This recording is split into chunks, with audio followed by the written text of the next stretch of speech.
महात्मा बुद्ध का आखिरी उपदेश उनकी शिक्षाओं का सार प्रस्तुत करता है, जो हमें आत्म साक्षात्कार, अहिंसा, करुणा और ध्यान के माध्यम से जीवन में मोक्ष प्राप्त करने की प्रेरणा देता है।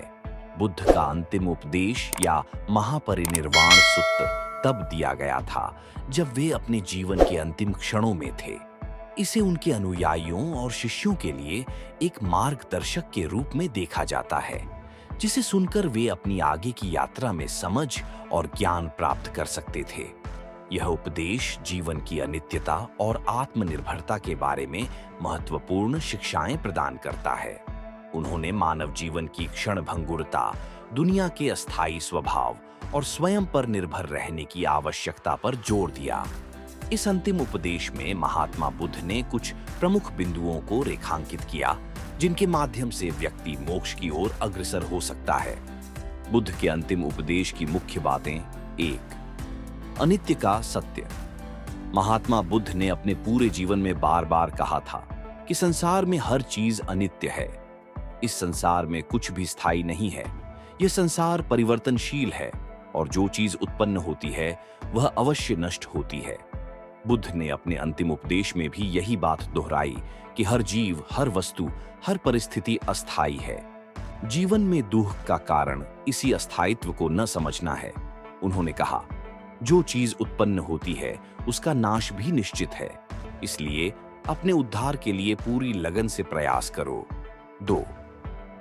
आत्मनिर्भरता। महात्मा बुद्ध ने अपने अनुयायियों को कहा कि वे किसी बाहरी शक्ति या व्यक्ति पर निर्भर न रहें। उन्होंने यह समझाया कि सच्चा मार्गदर्शन भीतर से आता है। उन्होंने अपने अंतिम उपदेश में कहा, अप दीपो भव, जिसका अर्थ है स्वयं अपना दीपक बनो। इसका तात्पर्य है कि प्रत्येक व्यक्ति को अपने भीतर प्रकाश का स्रोत खोजना चाहिए और स्वयं के प्रयासों के द्वारा जीवन में मुक्ति और ज्ञान प्राप्त करना चाहिए। धर्म का पालन। महात्मा बुद्ध ने अपने शिष्यों को यह भी बताया कि धर्म ही उनका सच्चा मार्गदर्शक होगा। धर्म का अर्थ उनके लिए केवल धार्मिक अनुष्ठानों में लिप्त होना नहीं था, बल्कि यह जीवन के हर पहलू में सही और नैतिक आचरण का पालन करने की बात थी। उन्होंने अपने अनुयायियों से कहा कि धर्म के मार्ग पर चलकर ही वे अपने जीवन को सार्थक बना सकते हैं। धर्म का पालन जीवन की कठिनाइयों से लड़ने में मदद करता है और अंततः मुक्ति की ओर ले जाता है। 4. मृत्यु का स्वागत। महात्मा बुद्ध ने अपने अंतिम उपदेश में मृत्यु को भी जीवन का एक स्वाभाविक हिस्सा बताया। उन्होंने कहा कि मृत्यु से डरने की आवश्यकता नहीं है, क्योंकि यह जीवन का एक अपरिहार्य सत्य है। उन्होंने अपने शिष्यों को यह सिखाया कि मृत्यु को एक स्वाभाविक घटना के रूप में स्वीकार करना चाहिए और इसे लेकर भय या दुख की भावना नहीं होनी चाहिए। उनका मानना था कि मृत्यु केवल इस जीवन का अंत है, लेकिन आत्मा का अस्तित्व जारी रहता है। करुणा और अहिंसा। महात्मा बुद्ध ने हमेशा अहिंसा और करुणा का महत्व बताया। उन्होंने कहा कि जीवन में सबसे महत्वपूर्ण बात है दूसरों के प्रति करुणा और दया की भावना रखना। किसी भी प्रकार की हिंसा या क्रोध से बचना चाहिए और सभी प्राणियों के प्रति प्रेम और सहानुभूति का भाव रखना चाहिए। यह संदेश उनके अंतिम उपदेश में भी प्रमुखता से था। उन्होंने कहा कि यदि मनुष्य करुणा और प्रेम के साथ जीवन व्यतीत करेगा तो वह अपने मन की शांति और अंततः मुक्ति प्राप्त कर सकता है। 6. स्मृति और ध्यान। महात्मा बुद्ध ने ध्यान और स्मृति विपश्यना को भी अत्यधिक महत्वपूर्ण बताया। उन्होंने अपने शिष्यों को यह सिखाया कि वे अपने जीवन में ध्यान और स्मृति का अभ्यास करें। इससे उन्हें अपने मन को शुद्ध करने और आत्मज्ञान प्राप्त करने में मदद मिलेगी।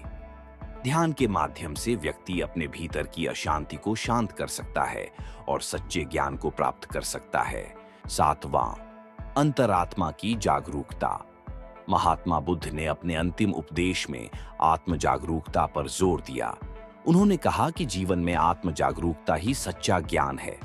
व्यक्ति को अपने अंदर की बुराइयों, इच्छाओं और अज्ञानता को समझना होगा और उन्हें समाप्त करना होगा।